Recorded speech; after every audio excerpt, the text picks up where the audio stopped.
Hello, I'm David DeBusk, and I'm coming to you from Texas. Folks, back on April the 25th of 2022, I downloaded a video entitled God's Final Warning. The content provides an overview of the solar eclipse that occurred on August the 21st of 2017, along with a comprehensive assessment of the solar eclipse that will occur on April the 8th of this year. This coming eclipse has now caught the attention of people worldwide, and people are coming out of the closet to express their opinions regarding its prophetic significance or the lack thereof. Many self-proclaimed one-verse preachers and theologians are downplaying this event, and nearly all of them are quoting from the books of Matthew or Luke, where Yeshua, Jesus, stated, "A wicked and adulterous generation looks for a sign."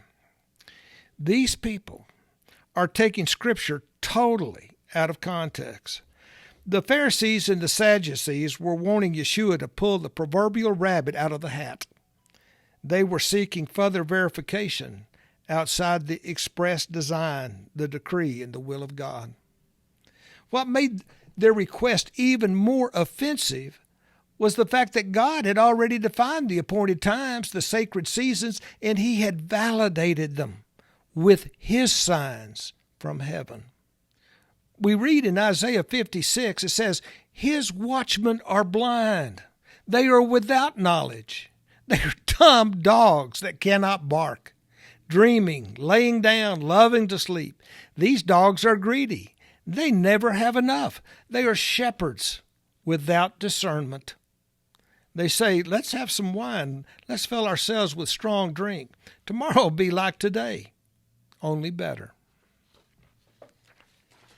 This video takes a close look at Scripture regarding the heavenly signs and omens that He has ordained. In fact, I'm going to show you something that God has revealed to me that is very significant regarding the 6th hour of the crucifixion.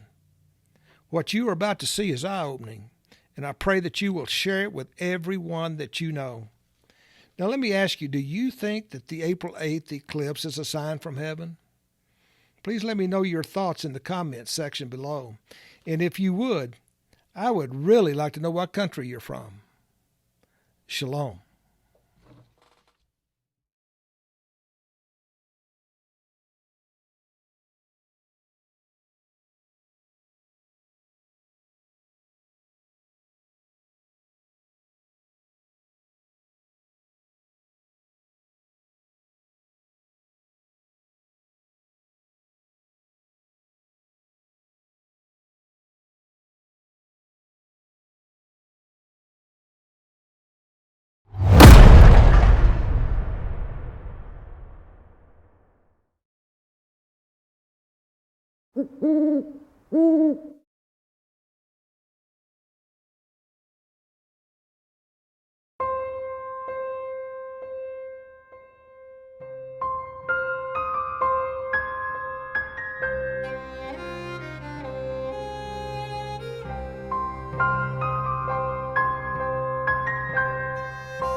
For those of you who have watched some of my videos, you will recall that I have quoted from Genesis chapter 1, verses 14 and 15 on more than one occasion.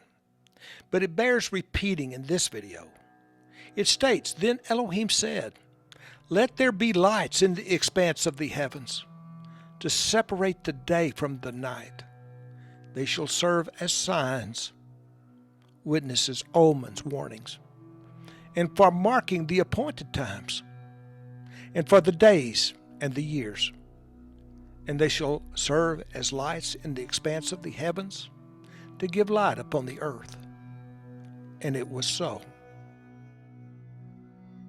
Now let's look at Psalms 19, verses 1 and 2. It states that the heavens declare the glory of El. The skies proclaim the work of his hands. Day after day they pour forth speech. Night after night they reveal knowledge. Let's look at that again. It states the heavens declare.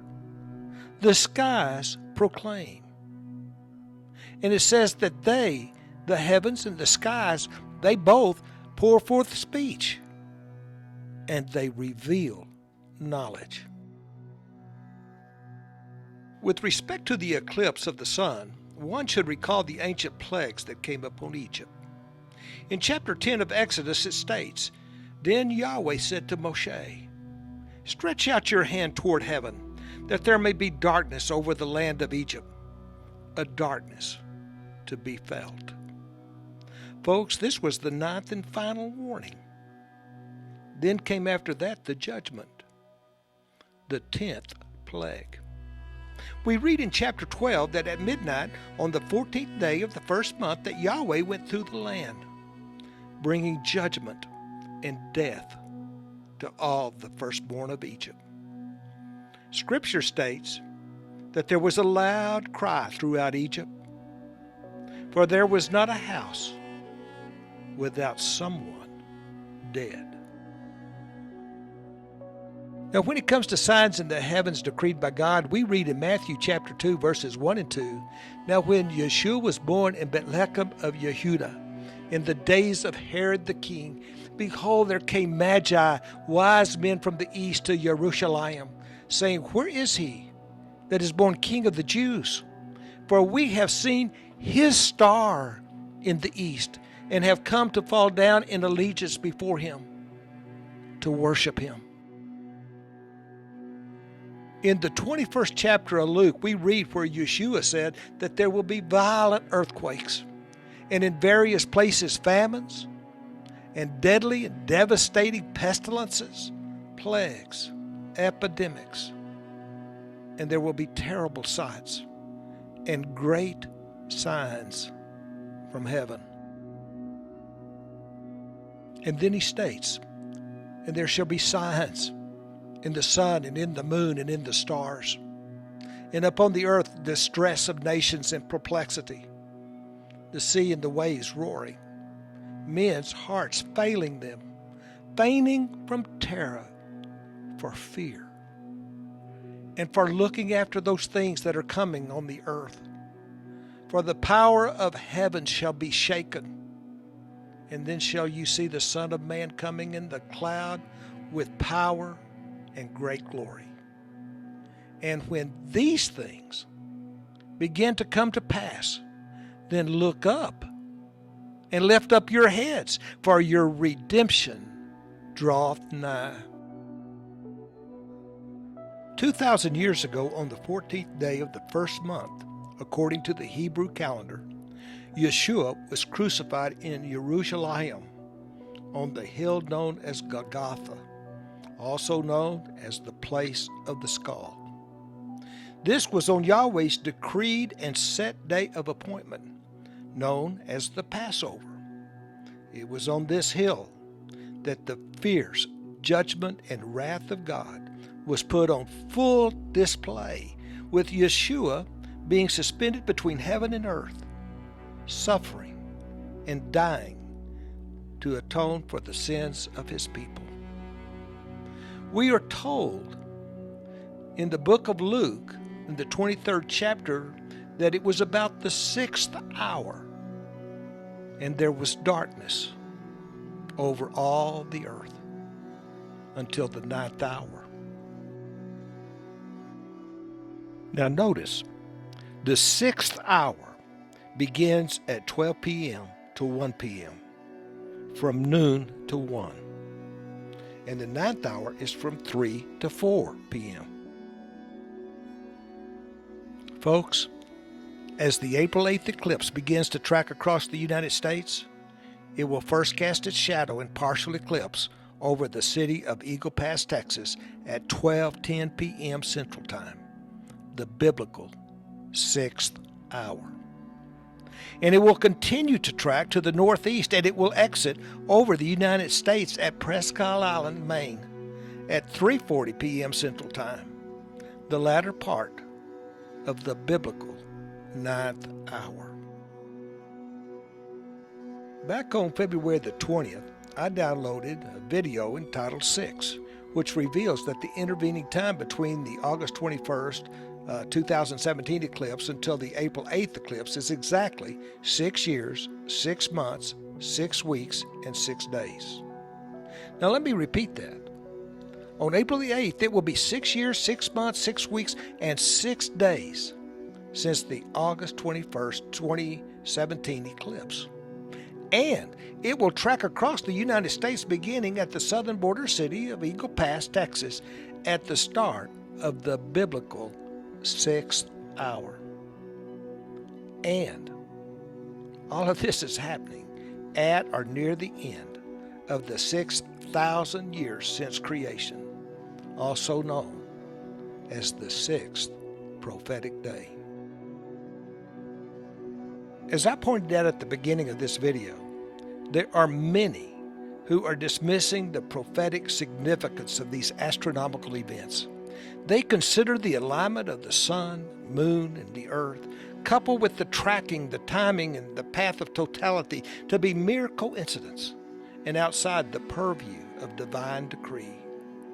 They explain the mathematical odds of all these emergent factors coming together at a precise location and time to be nothing more than a natural phenomenon that just happens. So tell me, what's the chance? I may be wrong, but I believe the late R.C. Sproul, who was a renowned Presbyterian theologian and devout amillennialist, would have agreed that the sequence of these 6 sixes that mark the timing of this coming eclipse to be of divine origin. He once said, "Nothing can happen by chance because chance cannot do anything." He was quick to point out that chance has no power, and it is nothing more than the calculation of mathematical probability. Ultimately, logic argues for the existence of the divine, with the conclusion that everything happens for a reason. We read in the book of Luke, chapter 19, where Yeshua went up to Jerusalem. And it said that he looked out over the city and he began to weep. He said, "Indeed, the days will come upon you when your enemies will set up ramparts around you and surround you and hem you in on every side. They will crush you to the ground, you and your children within you. They will not leave within you one stone upon another, because you did not know the appointed time of your visitation from God."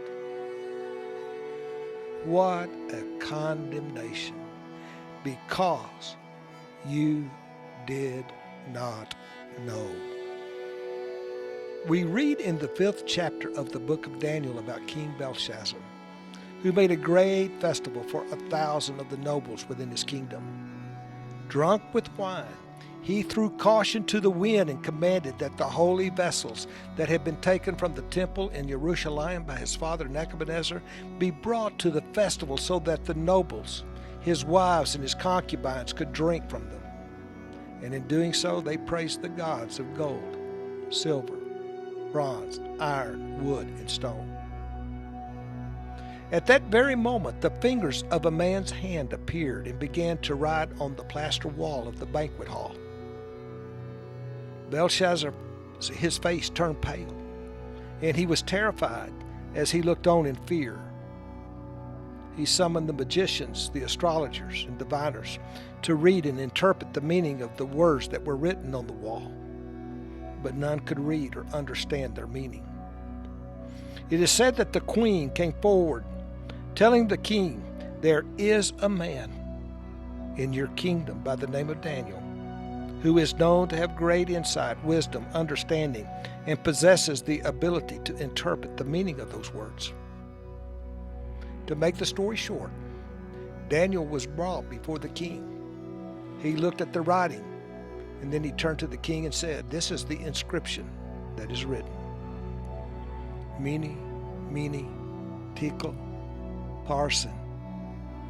Mene meaning that God has numbered the days of your reign, and it has been brought to an end. Tekel, meaning that you have been weighed in the balances and you have been found wanting. Parsin, meaning that your king is divided and given to the Medes and to the Persians. That night, Belshazzar was slain, and Darius the Mede received the kingdom. We're told in the book of Amos that Yahweh does nothing without revealing it to his servants and the prophets. Yeshua said, "He that hath an eye, let him see." Folks, listen to me. The writing is on the wall.